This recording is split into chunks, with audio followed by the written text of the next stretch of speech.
All right. Good afternoon, everybody. There's a lot going on in the world today. So I anticipate a wide variety of questions today. So let's just get right to it. Kevin, you want to start? Sure, Josh. Can you speak to the President's thoughts about the unrest taking place in Charlotte? And is this an indication that despite a lot of focus on this issue, a lot of meetings by the President, a lot of comments, that really tensions have only gotten worse between law enforcement and many in the black community over the summer instead of gotten better? Yeah, well, Kevin, the President has, unfortunately, had numerous opportunities to address this topic, not just over the last couple of years, but as you mentioned, over the summer. What's clear is that there's important work to be done in local communities all across the country to build trust and strengthen the relationship between individual local law enforcement agencies and the communities that they're sworn to serve and protect. And the President has played a leading role in trying to discuss publicly some of these issues and to raise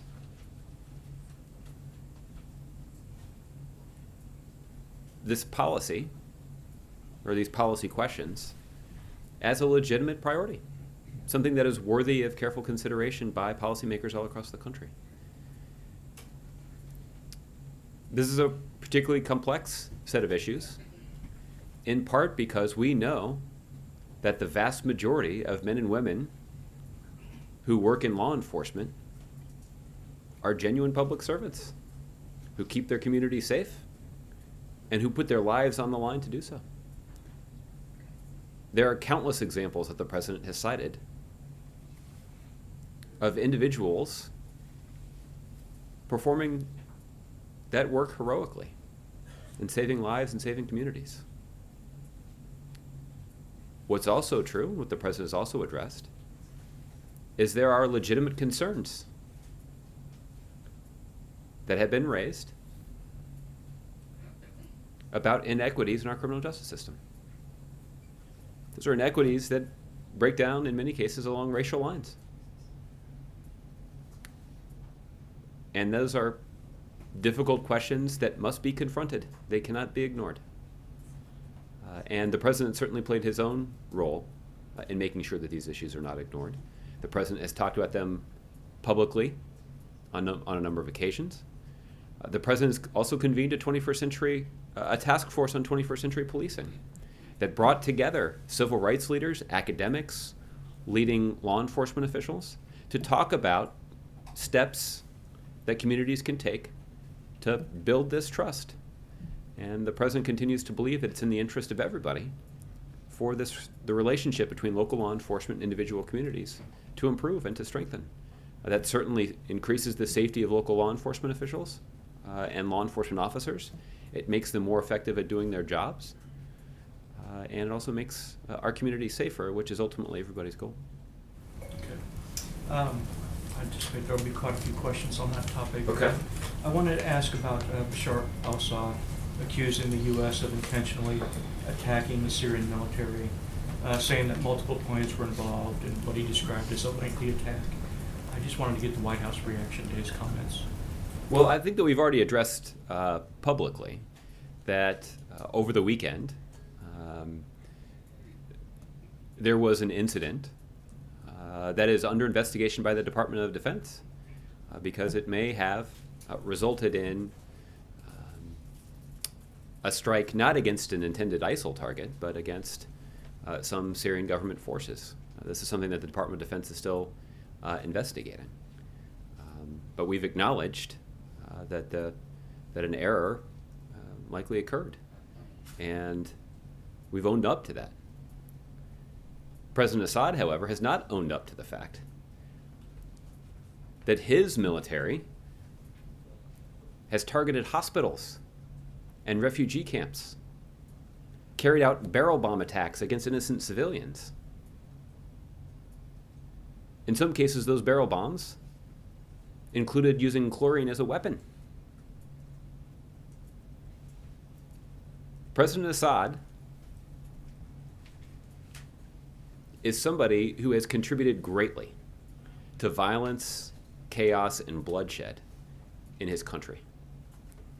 And the consequences of his failed leadership and his willingness to resort to violence against innocent civilians has caused mayhem,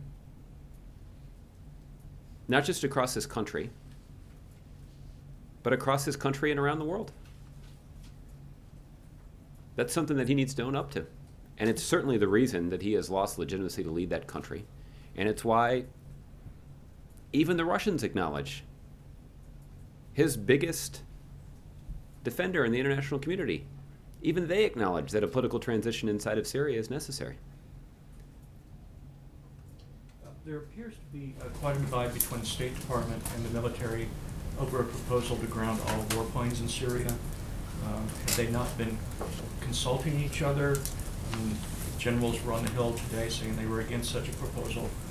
And does that mean the proposal's out the window now? Well, Kevin, what I can tell you is that there is a continued effort to test the proposition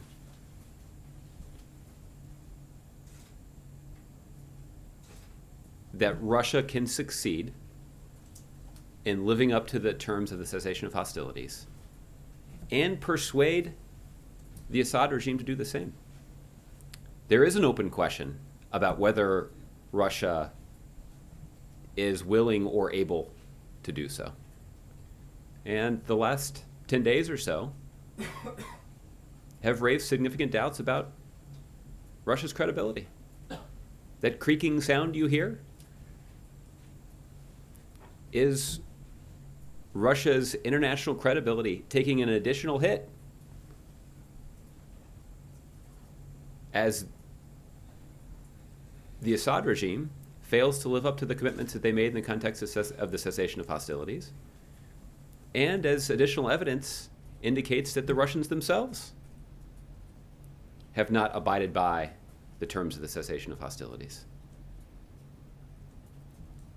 So that's the fundamental question that we're facing, and there is unanimity of opinion across the United States government that there won't be any cooperation militarily with the Russians unless and until the Russians live up to the commitments that they've made. There's no disagreement about that. Okay. Roberta? You mentioned the 21st Century Policing Task Force. I'm wondering, given that experience and work that the White House has done on that issue, what the White House makes of the suggestion by Republican candidate Donald Trump that stop and frisk be used more broadly by police departments in America? Well, I'm not going to respond to the to comments from the Republican nominee on the campaign trail. I think people can consult the task force on 21st century policing that was formed under the auspices of this administration to lay out suggestions for local law enforcement agencies across the country about what they can do to enhance trust with the communities that they're sworn to serve and protect. And strengthening those bonds of trust keeps law enforcement officers safer, makes them more effective at doing their job. It also ends up making communities safer as well. Expanding and doubling down on stop and frisk policies is not among the suggestions, I think, for rather obvious reasons. I wanted also to ask about this latest hacking situation that seems to have come to light this morning, and that has revealed Mrs. Obama's passport and some other information. I'm wondering whether the White House has any response, any idea how it happened, any attribution. Was it Russia? Obviously, I've seen the reports about this. I can tell you that administration officials are taking a look at the information that's been disclosed.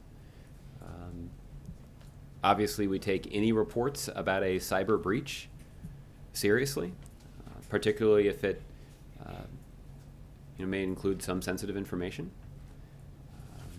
At this point, I cannot speak to the authenticity of the information that's been released, but certainly this is something that we're taking a close look at, as we do with any report of a cyber intrusion. And no, at this point, I cannot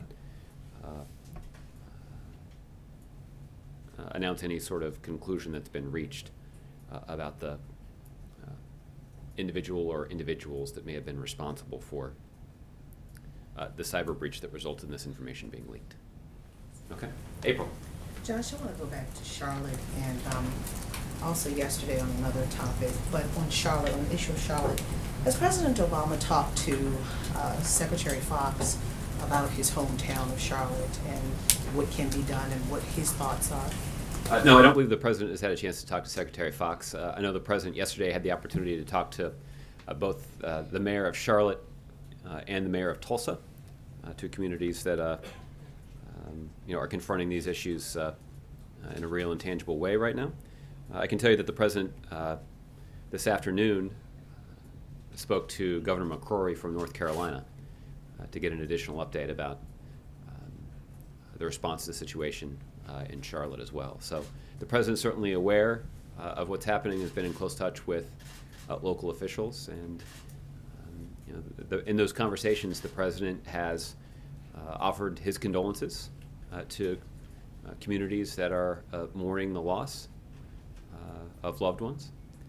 The president has also articulated his administration's support for communities that are grappling with these difficult questions. The president also hopes that the rights of peaceful protesters will be protected,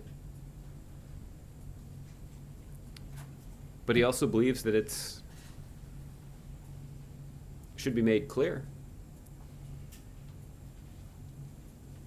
that the protests must remain peaceful, and that they should not be used as an excuse to engage in vandalism or violence. That only serves to distract from the issues that should be the subject of careful public scrutiny. So as you call for peaceful protests, which happens to be their right, there are people there in Charlotte who say yes, they have a right to protest, but when the question is how far will they go, and when will the line be crossed when there is the possibility of militarization? When the president talked to the governor and other officials in Charlotte, did he bring up the issue of the militarization issue? Or talking about anything about tear gas and what because people are equating Charlotte and Baltimore because of the look, the police and how they're interacting with the crowd. Did he bring that up by any chance? Well, listen, I don't have a more detailed readout of the president's conversation to share with you. I can tell you that the president certainly, well, look, you all have heard the president talk about this issue. I'm not saying anything new. The president believes strongly in the right of individuals to publicly protest, to voice their concerns in public. Those rights are protected in the United States Constitution. And the president believes strongly in not just allowing individuals to exercise those rights, but in the responsibility that government officials at every level have in protecting the ability of private citizens to exercise those rights. That's important. It's also important that people don't use a peaceful public protest as an excuse to engage in violence or to engage in vandalism. There's no excuse for that. When you talk about these protests, many people try to come up with solutions and reasons as to why it's happened. And some of those who are analyzing these types of situations, be it Baltimore, be it Ferguson, be it Charlotte right now, be it wherever, they're saying there has been a lack of community policing. You have people like Congressman John Lewis, who said community policing is a major issue. Also, Homeland Security Secretary Jay Johnson has said community policing. Is there anything that this administration can do to change dynamics in some communities to prevent this and try to implement in this last few months the issue of community policing that has been cut in many communities like Baltimore because of budgetary constraints? Well, April, even the phrase that you're using, community policing, suggests that these kinds of law enforcement decisions should be made at the community level. They shouldn't be imposed by the federal government. So the president believes that the most effective role for the federal government to play is first of all, to share information, particularly with regard to best practices. And that's exactly what his task force on 21st century policing was formed to do. So if there are law enforcement agencies who are interested in adapting and adopting these best practices, we would certainly welcome them doing so. Many of them already have. And there are a number of communities that have made progress and have made strides in improving the relationship with the communities that they police based on their commitment to these best practices. So we've made important progress at the community level based on the leadership that's shown by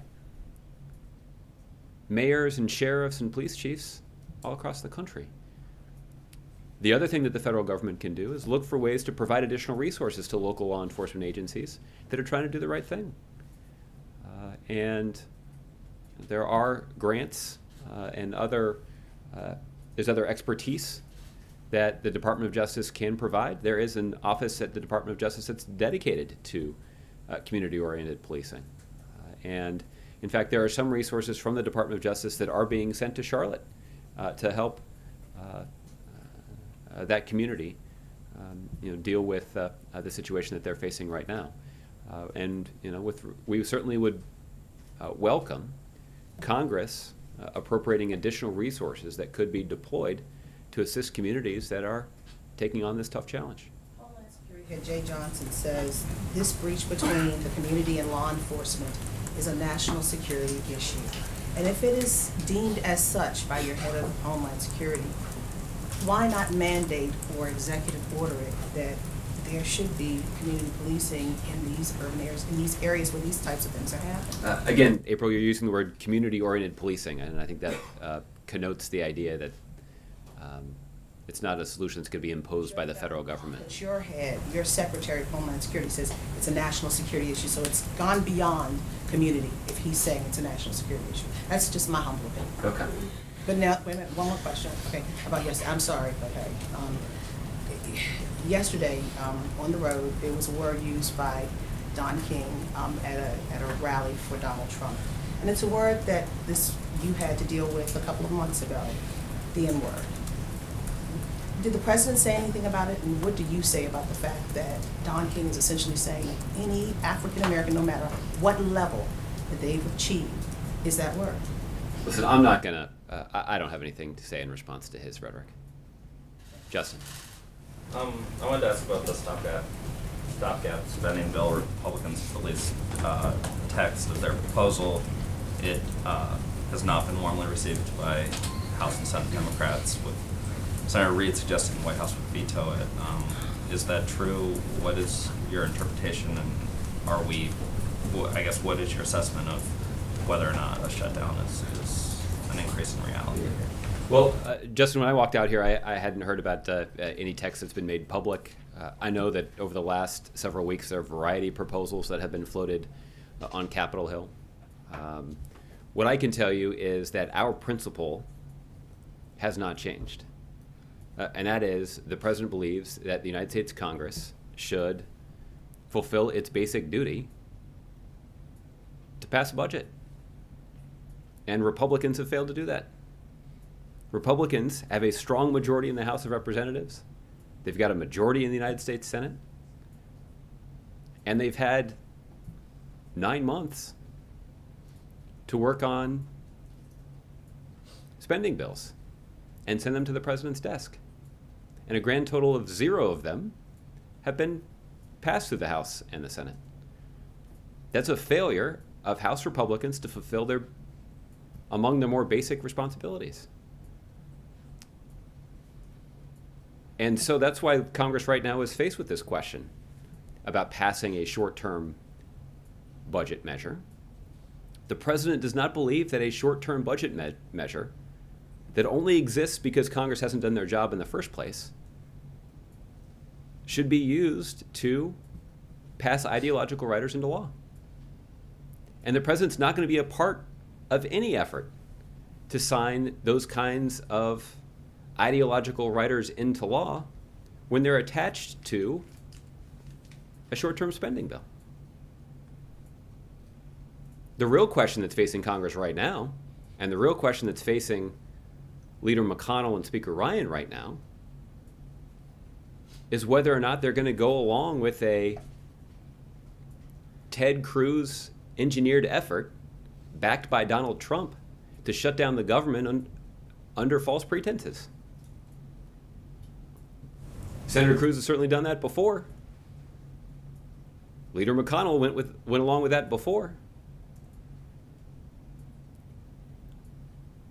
He's going to have to make a decision. Speaker Ryan is going to have to make a decision about whether or not that's in the best interest of the country, and whether or not, frankly, that's in the best interest of their party's candidates who are on the ballot in 7 weeks. Just to drill down on that, presume you're referring to the ICAM provision that's been offered by Senator Cruz. That's so, correct. That's a red line for you guys. You'd be unwilling to sign a budget that includes that. And secondly, a non-ideological point of tension on this bill has been funding for XM. And I was wondering if you could provide clarity on whether or not you guys would need to see that for the president to accept or advocate Democrats who, despite being in the minority, do hold some power in the Senate. Well, Justin, again, as you've heard me say many times, if you and I were trying to negotiate this out, we'd probably figure it out in relatively short order. I'm not trying to negotiate. I just want your position on this. Well, I understand. I haven't seen like I said, I haven't seen the specific proposal that's been put forward today. But look, I think with regard to the proposal that's being moved forward by Senator Cruz with the strong support of Donald Trump, we see a proposal that doesn't withstand any scrutiny. It's also a proposal that business leaders, leaders in the technology sector, leading entrepreneurs and innovators all oppose and say it would be bad policy. It also strikes me as a curious position for a self-described small government conservative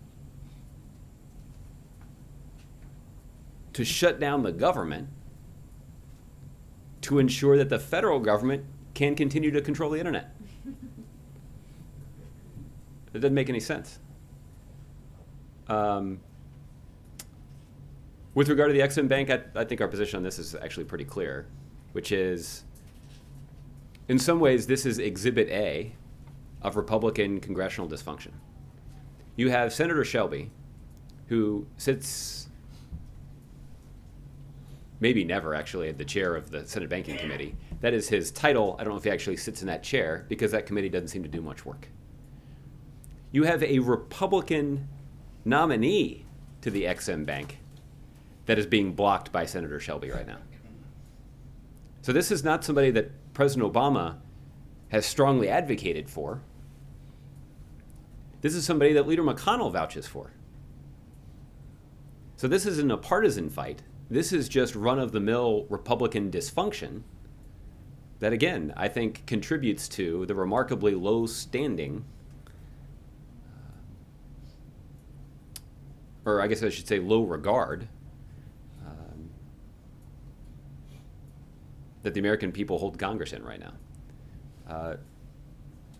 The fact of the matter is the XM Bank does important work that contributes to economic growth and job creation. And right now they're handcuffed because they don't have a quorum on their board. And the reason they don't have a quorum on their board is because the Republican chair of the Senate Banking Committee is blocking the Republican nominee to the board.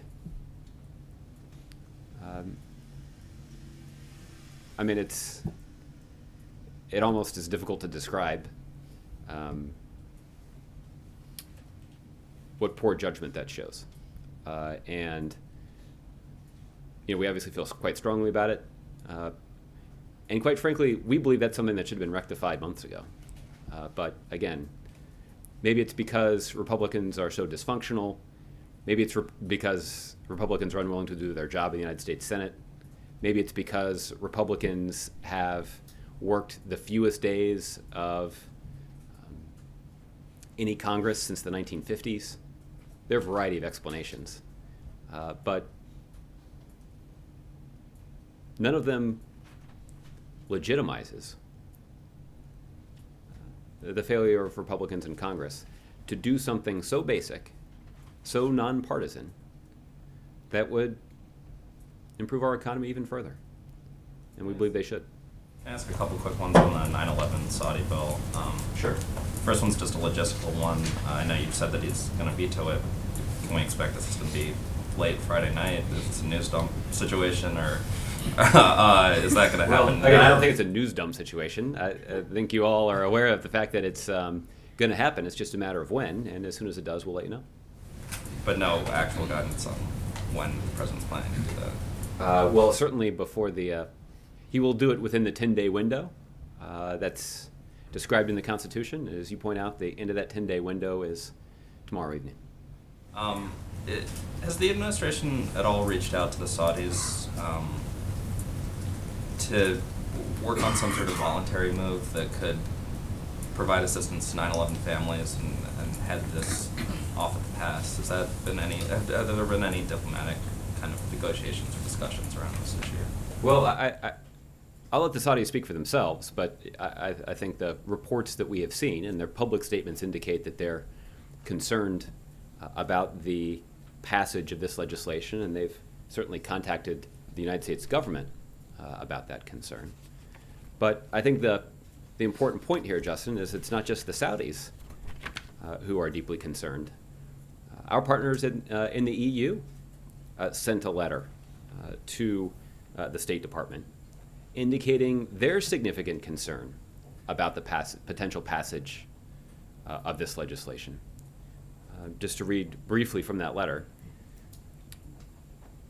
quote, "State immunity is a central pillar of the international legal order. Any derogation from the principle of immunity bears the inherent danger of causing reciprocal action by other states and erosion of the principle as such."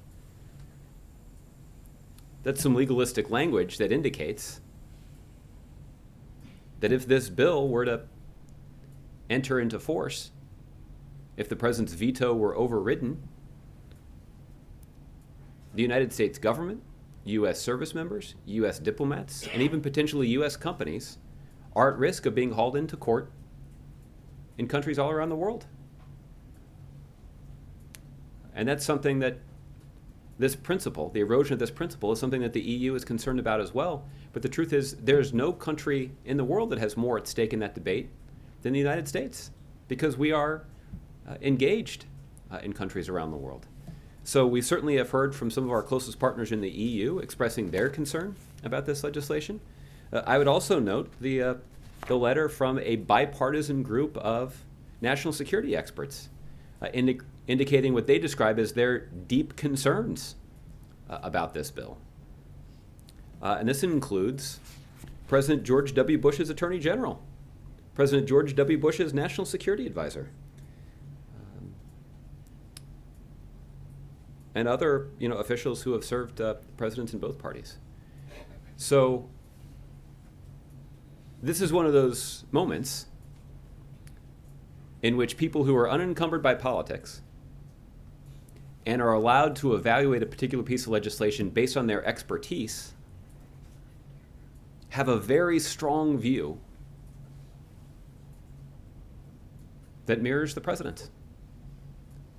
And we're going to continue to make that case to members of Congress. And I think, Justin, what I'm trying to illustrate here is that so much of the coverage of this particular piece of legislation evaluates its impact on the United States' relationship with Saudi Arabia. The concern that the administration has is about the impact that this legislation would have on the United States' relationship with every other country in the world, including Saudi Arabia. And that's why we believe this is a bad bill. It's why the president's going to veto it. I also think, Justin, it's why we hear in private from some members of Congress that they're uneasy about this bill too. And name and shame them. Well, you mentioned that a couple times. Yeah. Well, again, I'm going to let individual members of Congress express their own position. And there are plenty of people who have been hired on Capitol Hill to be a spokesperson for a member of Congress. I'm a spokesperson for the President of the United States, and I've done my best to articulate his views in public as clearly as I can, but you'll have to ask my counterparts on Capitol Hill for the views of individual members of Congress. Okay, Michelle. You said a couple of times during this briefing what the president thinks about the issues surrounding the Charlotte protests, what he would say. Well, on this occasion, in the wake of 2 shootings, and this one that has necessitated bringing in the National Guard, why doesn't he say something to the American public? Well, listen, I don't have any additional details what the president's scheduled to disclose at this point. The president is doing an interview later today, and I guess there certainly is a potential that he could get asked about it in that context. We'll let you know. But I think people would be hard-pressed to make the case that somehow the president has not been particularly visible on these issues. I think the president has spoken more about these issues all across the country over the last couple of years than any other public official that comes to my mind. Part of that's because he has got a responsibility as a president of the United States. Part of that is because of the president's strongly held personal views about this topic. Part of that is because of the president's commitment to trying to do something about it. And so you've heard frequently from the president on these issues, and I'm confident that you've not heard him talk about this for the last time. The kind of protests that we've seen in Charlotte, I mean, we've seen that a number of times now, where there is some violence, where things do get out of hand. You mentioned that, nobody's disputing the fact that everybody has the right to protest, but how does the president feel about whether protests like this are productive? Does he see a value in this kind of demonstration, or does he feel like this adds to division? Well, I think what is true, Michelle, is that it's easy, and I'm not accusing you of this, but I think it is easy for people to generalize in describing the conduct of people who are protesting.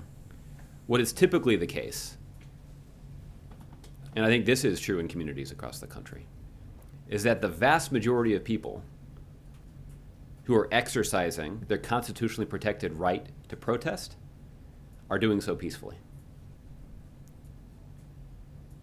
Unfortunately, we've seen situations in which a small number of people take advantage of that peaceful public protest to engage in criminal activity, to engage in vandalism, and in some cases, violence. We've often heard from the families of those who were killed, urging people with concerns to express those concerns peacefully and to not perpetuate the cycle of violence. Those have often been quite powerful calls. And those are calls that the president has strongly supported. The president, on a number of occasions, has talked about how the constitutional right of citizens to protest is an integral part of our democracy. And the ability of citizens to exercise that right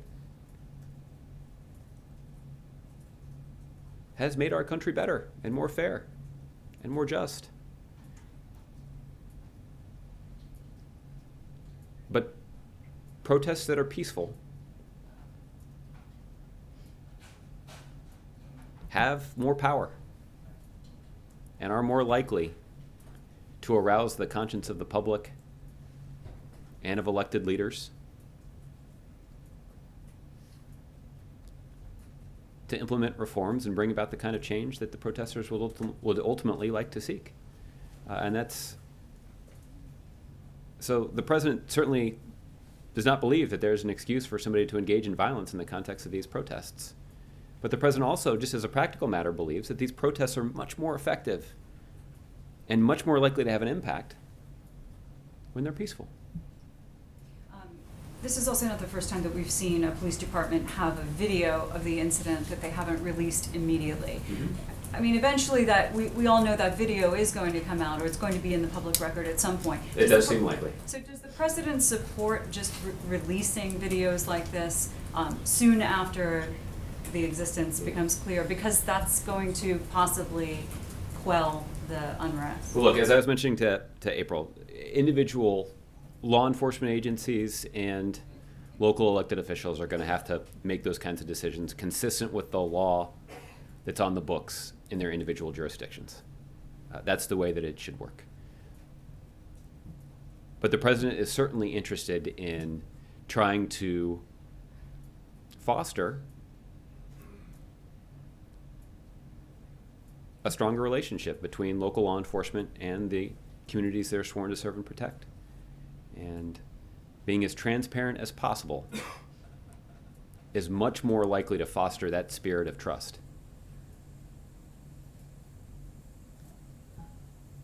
Okay, I'm sorry, I thought you were going to say something else. And just quickly, on the subject of stop and frisk, I think it's easy to simplify that as well. It's easy to take a side on that. Today we heard Donald Trump call for, I think what he described as a tailored, localized version of stop and frisk. I'm not really sure what that means. Well, we've also, well, maybe this sheds some light on that, because speaking to, for example, a DC lawmaker who's a Democrat, talking about ending stop and frisk here leading to a disturbing uptick in gun crime, and talking about the numbers of guns that they got off the streets through stop and frisk. So obviously the administration has an interest, and when we've heard so many times in getting illegal guns off the streets and stopping violent crime, especially gun crime, don't you think that there is some kind of more balanced or more tailored version of stop and frisk that could be productive? Well, actually, what occurs to me in you asking your question is, I think it does raise questions that a politician would be so dogmatic about protecting Second Amendment rights,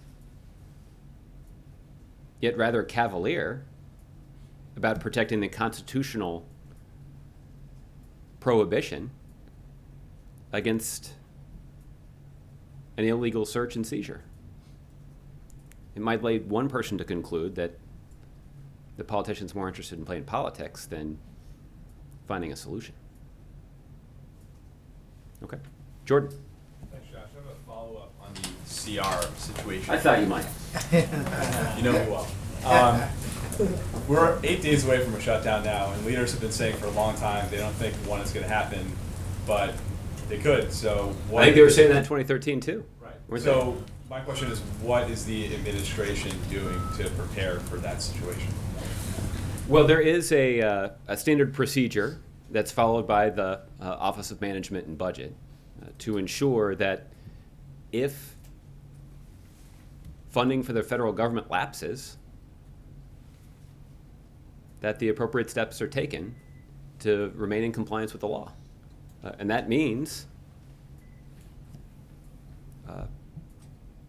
an orderly shutdown of the federal government based on the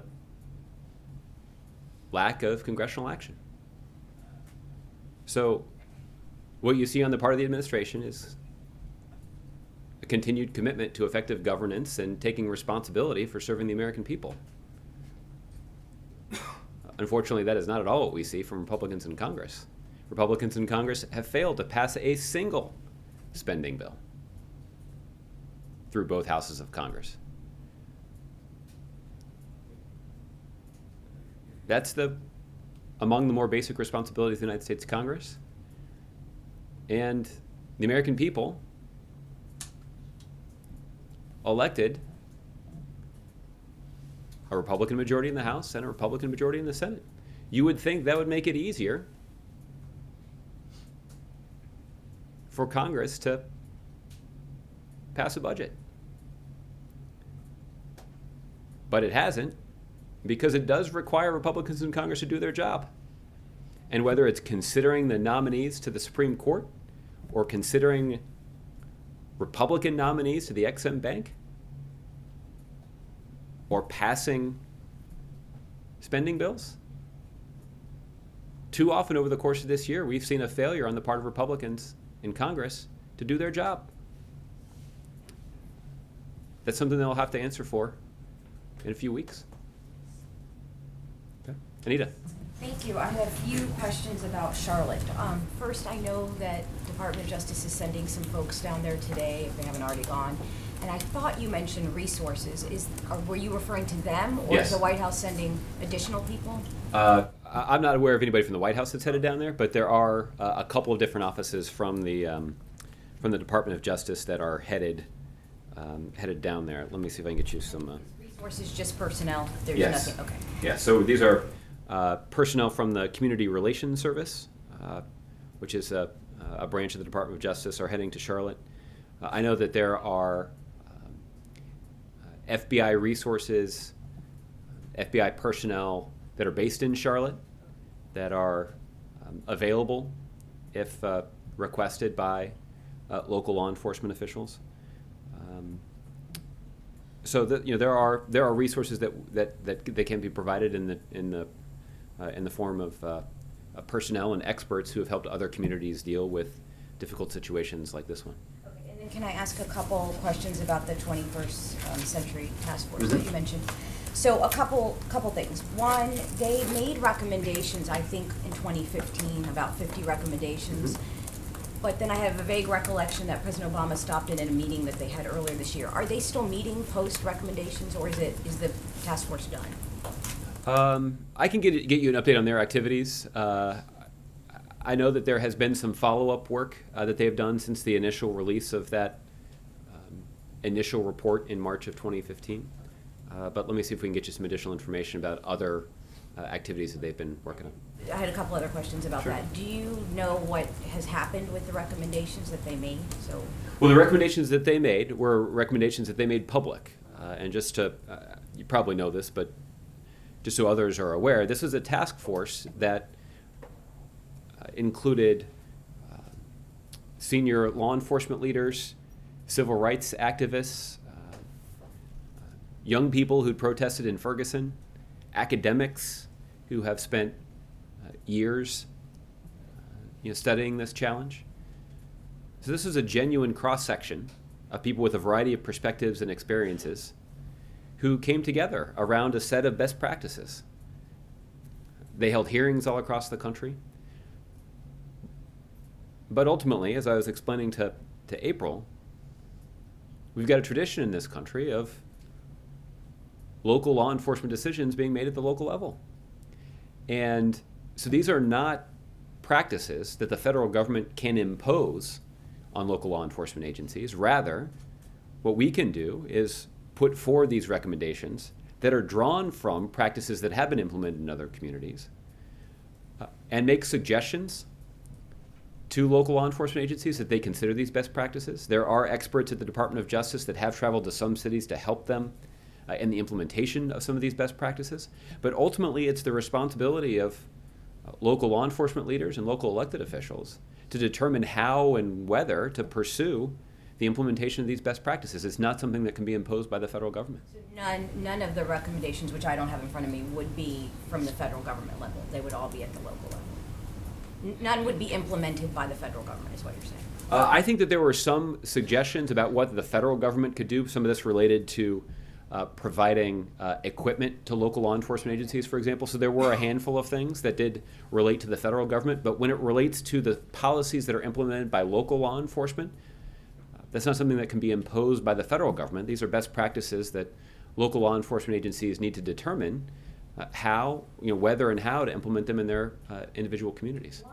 One I wanted to ask you about, so I don't know, maybe this isn't on a federal level, but one of the recommendations was for more data to be collected on police-involved shootings.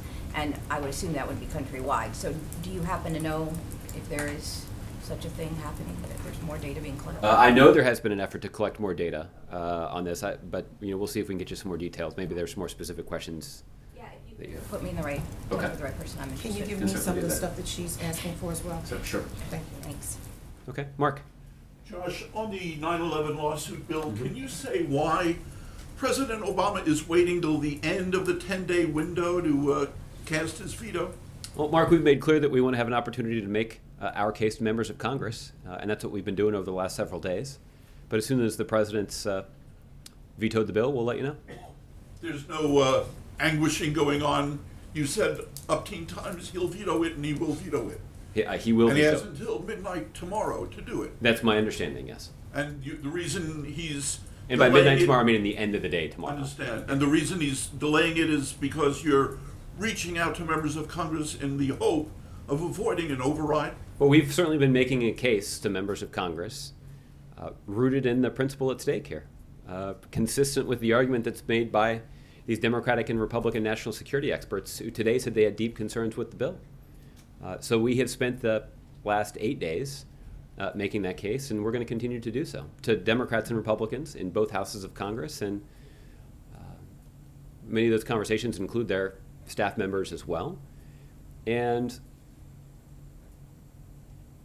more than one member of Congress has indicated that they are uneasy about the impact of this legislation too. And so, those that are uneasy about this are going to have to make their own decision about whether or not they're prepared to vote in public the same way that they have talked in private. Can you be more specific than more than one member of Congress? No, I mean primarily because it's because I don't have a number in mind. I know that, based on my communications with people who are having these conversations, I know that to be true. Are you working the phones yourself? I'm not. One other subject. Fortunately, we've got other people to do that. Has President Obama did he weigh in on the decision to allow Airbus and Boeing to sell airplanes to Iran? I believe I'm not aware of any presidential involvement with that that specific decision. We'll follow up with you if there was. This obviously was a decision that was made by experts at at the Treasury Department. This is OFAC, the Office of Foreign Assets Control, and they made the decision to issue 2 licenses for the export of commercial passenger aircraft to Iran. The licenses themselves are quite limited in that they relate solely to commercial passenger aviation, and there are specific provisions in here that prevent these aircraft from being transferred or conveyed to sanctioned entities in Iran or anywhere else. So there are limitations on this license, but for a more detailed accounting of that, I'd refer you to the Treasury Department. Thanks. Okay. Ron? North Carolina, there's a law October 1st that will require a court order to release body cam video from police officers. Does the White House oppose that law, or did you, when it was in the process of... No, I'm not aware that we've taken a position on that law. Why wouldn't you? I mean, I think there are other North Carolina laws you've taken positions Yeah, on, and there are. this seems to be, I'm not sure if body cameras, I believe they were part of the task force recommendations, were they not? Yes, there was some language in there about studying the impact of the more widespread use of body cameras, and so what that included was trying to provide those resources to additional law enforcement agencies and then studying the impact that it had. Ron, there are 50 states across the country with active state legislators who are sponsoring and passing bills, some of which we strongly support and some of which we strongly oppose, and some of which are entirely irrelevant to the federal government. We don't evaluate each one. No, I understand, but this one about body cameras and transparency, and particularly in this day and age that we live in, where this video has become such a important factor in how the public and participants view these incidents. Yeah. Why not take a position on that to try and stop that in a place like North Carolina? Well, again, Ron, just because we're not going to take a position on every bill. Trying to clarify, White House staffers are not allowed to work for the Clinton campaign, is that correct? There are strict limitations about what individual White House staffers can do with regard to political activity. There are some things that they're able to do on their personal time. We can certainly provide you a detailed briefing on that if you're interested. And on this issue of using private Gmail, email again in the campaign, imagine that. But I would think that White House staffers are not supposed to use Gmail, their own private accounts, in doing White House business, correct? Well, you've heard me on a number of occasions restate our policy, which is that our recommendation to White House staffers and to employees of the federal government that they should use their official government email for official government business. And obviously this relates to the hack thing, the alleged one. And you said you were concerned about it. Are those issues that you're looking at, given the allegations that have been made? Well, Ron, there's one premise, however, that certainly this is a serious situation. We're going to take a close look at it. But the individuals that whose name has been floated in the context of all this is not a White House staffer. Those of you who have traveled with the president know the significant number of people that are involved in planning the logistics of his travel. The same is true of other senior U.S. government officials when they travel. In order to plan the logistics for those trips, it's not uncommon for the United States government to enter into essentially short-term contracts with private citizens who do get paid, but they don't have a desk at the White House. These are individuals who are working with the White House or working with another government agency to plan travel logistics. And so this is things like making sure there are enough chairs in the room, or making sure that all the logistical requirements for all of you who are covering the president are taken care of, making sure the flags are arranged behind the president, making sure there's a glass of water under his podium.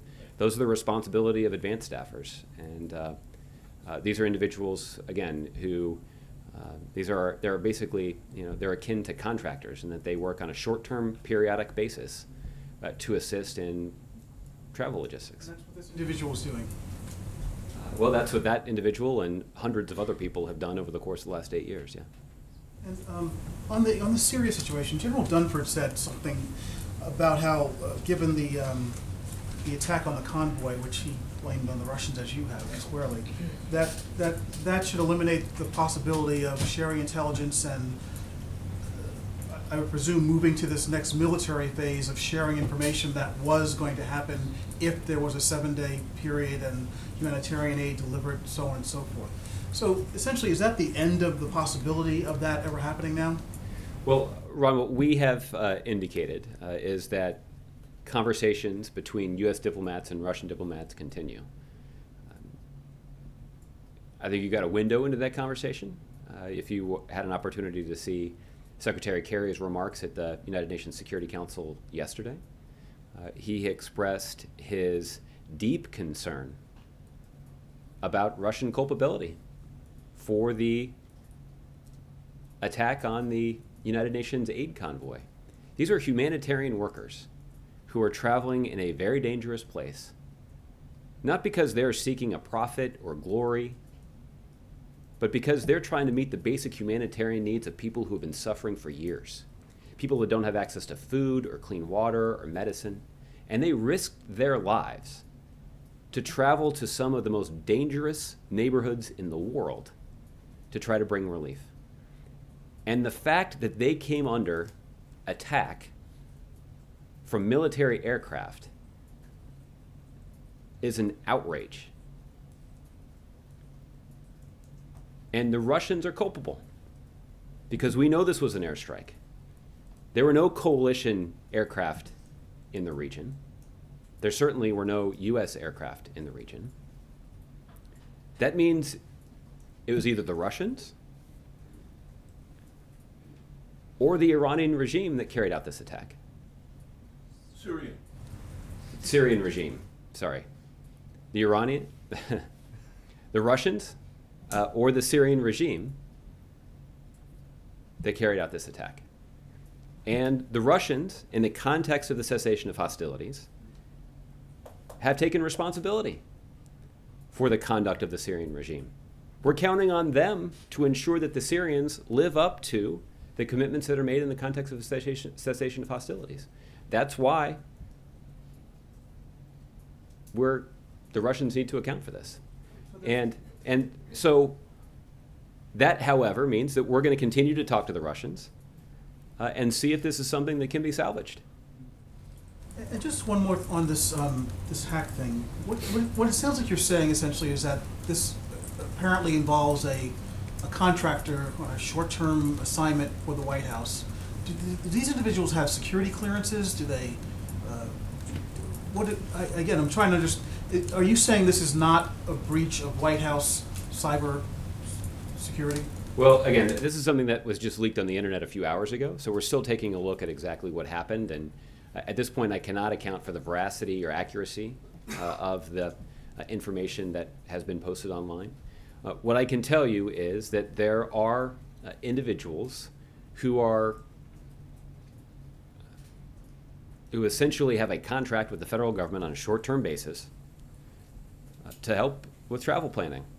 So these are not individuals who show up at a desk at the White House every day, but rather individuals who assist the White House in planning travel of senior U.S. officials. And this is not just true at the White House, this is true at other federal agencies as well. And these are individuals who are responsible for basic travel logistics, lining up hotel rooms, making sure there are enough chairs in the room, making sure that the press logistics are in place. It requires a lot of people, and those are people that assist in that planning and execution of a trip of a senior government official. Okay, Juliana. Thanks. Just to follow up on that, it appears that the hackers went for this individual's Gmail account. I'm wondering if that's any kind of wake-up call for White House staffers that hackers, at this point that we're seeing these leaks happen with more frequency, might be especially inclined to go to staffers' personal accounts. And is the White House taking any additional precautions or asking its staff to take additional precautions for their personal emails now that we're seeing this happening with regularity, especially in this election season? Well, Julian, I guess the point that I would make is consistent with what you said there at the end of your question, which is I think it should be a wake-up call for all of us. All of you have prominent names, and it's important for all of us to be conscious of protecting our information and practicing good cyber hygiene.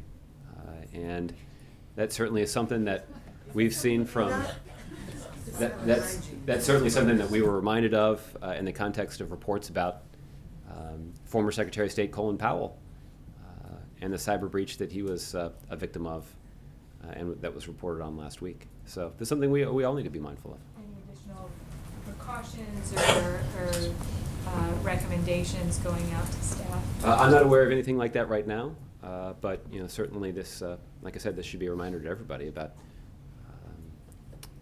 how it's important to be quite careful with that kind of information. Okay, Kevin. If I could follow up just a minute on Ron's comments about Russia. I'm going to run down a little list for you. Minsk, support for the Assad regime, obstruction at the UN, the attack on the convoy, hacking. At what point does this administration say, enough's enough? What's the point in dealing with Moscow? Well, Kevin, we also, there are other things that you could cite, which is that Russians have been supportive of our efforts to try to apply additional pressure and further isolate the North Koreans.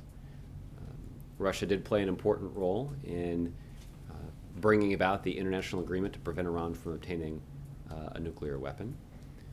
Russia did play an important role in working with the United States to round up and destroy the declared chemical weapons stockpile of the Assad regime, and that had a positive impact on not just U.S. national security, but it prevented those chemical weapons from falling into the hands of extremists. We know that Russia shares our deep concerns about extremists that are operating in Syria and other places. So our differences with the Russians are not things we've tried to hide. I think even in the context of this briefing, I've spoken quite bluntly about Russian behavior, about Russian activities, and the devastating toll that that's taking on Russia's credibility in the international community.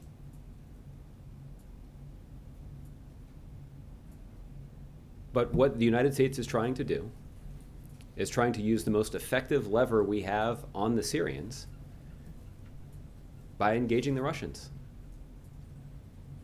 And what Russia has agreed to do in the context of the cessation of hostilities is to compel the Assad regime to abide by the terms of the cessation of hostilities and to allow the flow of humanitarian assistance to reach those communities that desperately need it. And I don't know if it's because Russia is incapable of doing that, or if Russia is unwilling to do that, or if Russia has not devoted the effort and energy required to succeed in doing that. Whatever the explanation, Russia's fallen short of their commitments. And they have to account for that with regard to the impact that it has on their credibility. It also means that Russia has not yet received the thing that they want. What they would like to have,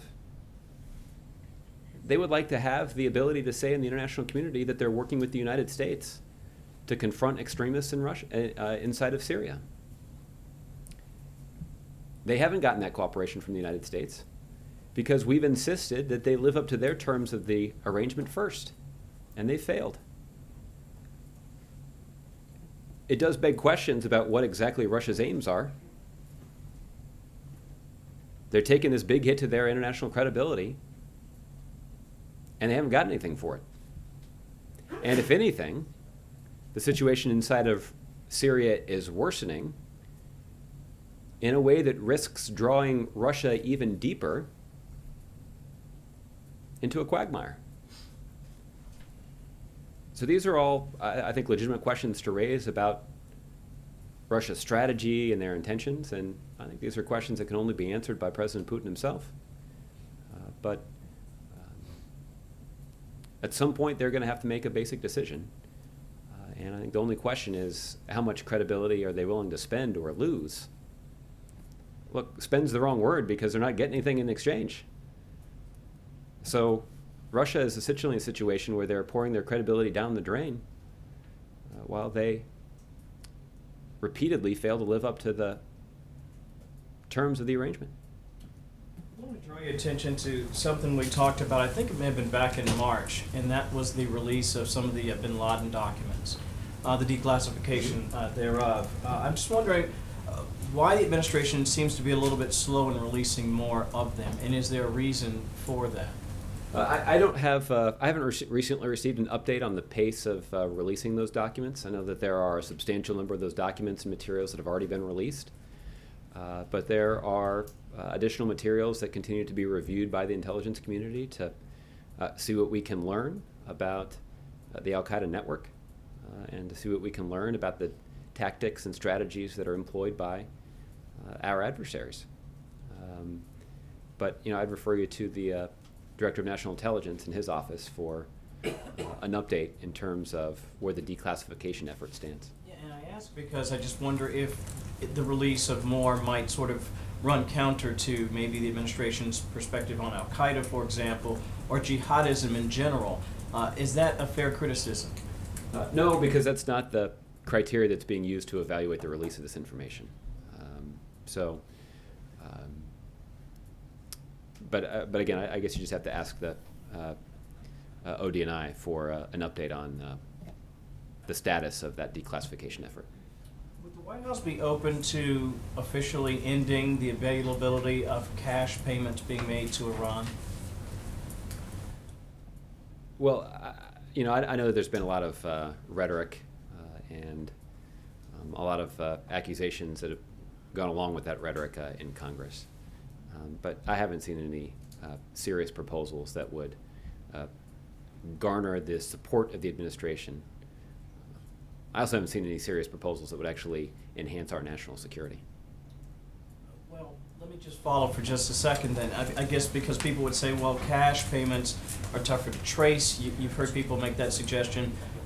Cash could end up in the hands of terrorist groups in a way that perhaps wired money might not. Yeah, I have to admit, I've never really understood how people could say that. Yeah. That doesn't really make any sense to me. We all get paid with wire transfers. We're not paid in cash every 2 weeks, and it doesn't inhibit our ability to spend that money however we choose. So again, I think it's a pretty tough case to make. I've also heard people raise the prospect of, oh, these were unmarked bills. Well, what if they were marked? What would that have done? So this whole argument is a factually challenged attempt to relitigate a fight that Republicans have already lost. The fact is, this administration succeeded in safely recovering U.S. citizens who are being held against their will in Iran. This administration succeeded in resolving a decades-long financial dispute with the Iranians in a way that potentially saved the American people billions of dollars. And this administration succeeded in completing an international agreement to prevent Iran from obtaining a nuclear weapon that required Iran to eliminate 98% of their nuclear stockpile, to disconnect thousands of centrifuges, to render harmless their plutonium reactor, and to submit to and cooperate with the most intrusive set of inspections that have ever been imposed on a country's nuclear program. None of those results, none of those benefits are in dispute. All of that has been confirmed independently. And no one argues that all of that benefits the American people and benefits our national security. So that's why you see Republicans and other critics pick these other arguments to try to distract from those facts. But ultimately, those arguments don't hold up to any scrutiny. Somehow it's easier to move cash around if the payments are made in cash as opposed to if there's a wire transfer. But there were I'm no expert on that, but I actually think that's not true. Right. I think it'd be easier to transfer the money if you didn't have to cart it around on crates, but if you could just press a button on a computer. It seems easier that way. They were made both ways, though, right? Some were made by wire. You can talk to the transfer. Treasury Department about all that. Okay, but so I mean, they were both, right? Well, Wire and cash. I don't think that's true. I think what the Treasury Department would tell you is that they were cash payments. Last one. Driverless vehicles. The president the administration, I should say, is fairly aggressively promoting that development. I'm wondering if there are concerns, however, as we move into that direction, about the labor impact on those who work in industries that are related to driving, whether it's vans, buses, and what have you. I read a statistic that said some 600,000 Californians alone would be negatively impacted in this sort of headlong move in that direction. Is the administration sensitive to that, and what are you doing to combat those concerns? Yeah, look, Kevin, there's no doubt that our economy is significantly affected by technology. And in many ways, technology has the potential to strengthen our economy and to make our roads safer. So there is great potential associated with these kind of technological developments. But advanced technology also has an impact on our workforce. And that's all the more reason we should be doing much more to invest in early childhood education, to invest in job training, to make the doors to a college education open to every American student that's willing to work hard to get it. Preparing our citizens and our workforce for that kind of advanced economy needs to be a top priority. It certainly has been a top priority of this president. But unfortunately, those kinds of investments that are critical to the long-term success of the United States have been gutted by Republicans in Congress, who for some reason don't seem to share that priority. So the president does feel quite passionate about this. And I think you'll have an opportunity to hear the president talk about this a little bit more when he travels to Pittsburgh here in the next week or two. Okay. Thanks for the question. Andrew. Yes, I wanted to go back to Syria. You said again that you're trying to test the proposition that the Russians are, whether the Russians are willing or not to implement the ceasefire that they previously agreed. But by your own account, they've bombed an aid convoy, which is a war crime. The day after, they targeted a clinic, which is a war crime. How is this still an open question? Haven't the Russians made their decision? Yeah. Well, to be clear, Andrew, what we have indicated is that the two outrageous incidents that you have cited are the responsibility of Russia, whether or not they've carried them out personally. Because we know they were either carried out by Russian forces or by Syrian forces.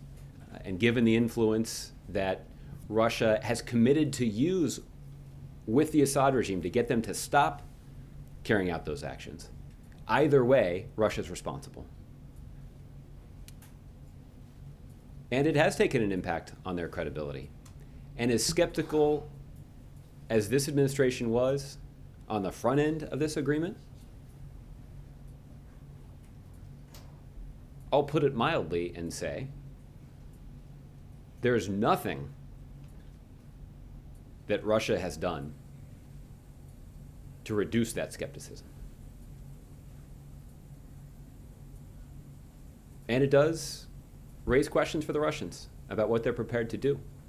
And those are the questions that we're asking the Russians right now.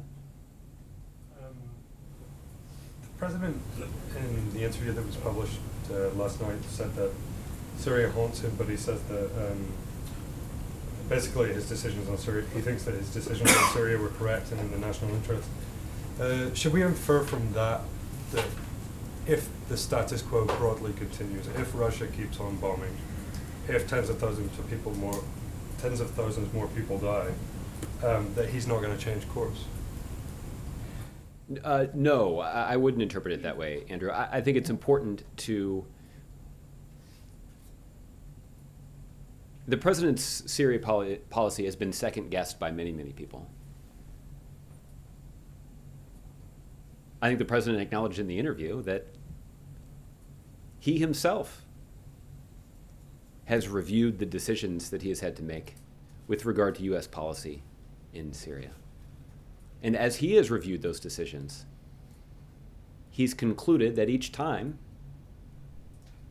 he made a decision that was squarely within the national security interests of the United States and even advanced our national security interests. None of those decisions has brought an end to the violence. None of those decisions has brought about the kind of political transition that we know is needed inside of Syria.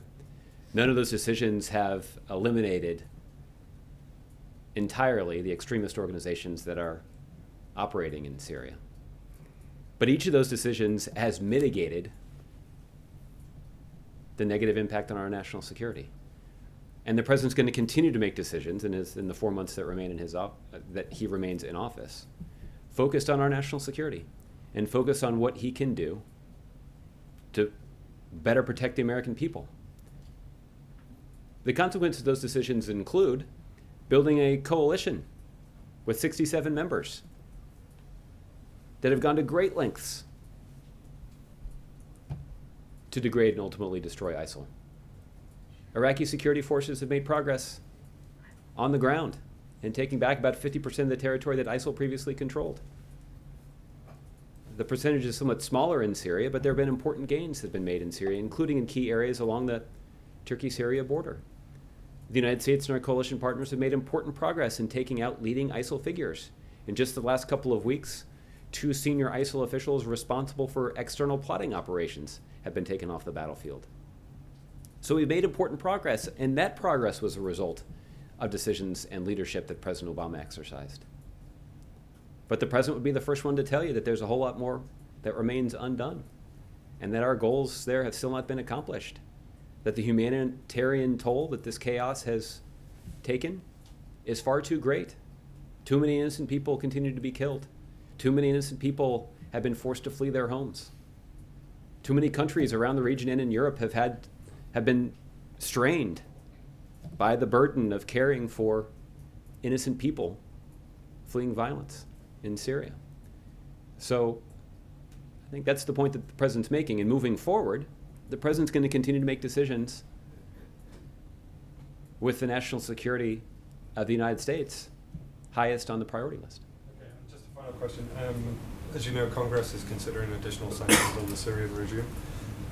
Is the White House reviewing its position on those sanctions in light of what's happened in the last week? I don't have an update for you in terms of that process. It's as the U.S. government considers applying sanctions to individuals or entities, we don't talk about that in much detail in advance, primarily because we don't want to give those individuals or entities an opportunity to take steps that would evade those sanctions. So this is just not a process that I can talk about much in advance. Once we've made an announcement, the experts at the Treasury Department who are responsible for administering those sanctions can certainly give you some information and some insight into why specific decisions were made, but ultimately it's just not something we're going to be able to talk about in advance. Thank you, Judge. Okay. Lana. Given what you're saying about this contractor and the work that she did in arranging travel for the White House, is it conceivable that she would have a scan of the First Lady's passport?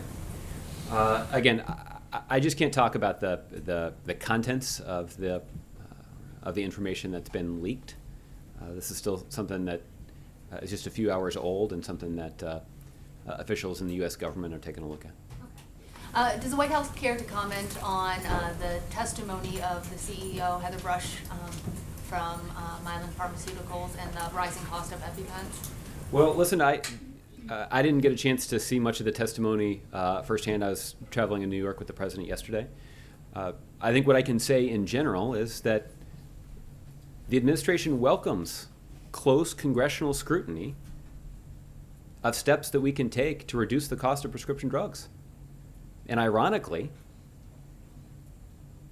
those same Republicans, they were eager to be caught on TV asking tough questions of a pharmaceutical company CEO,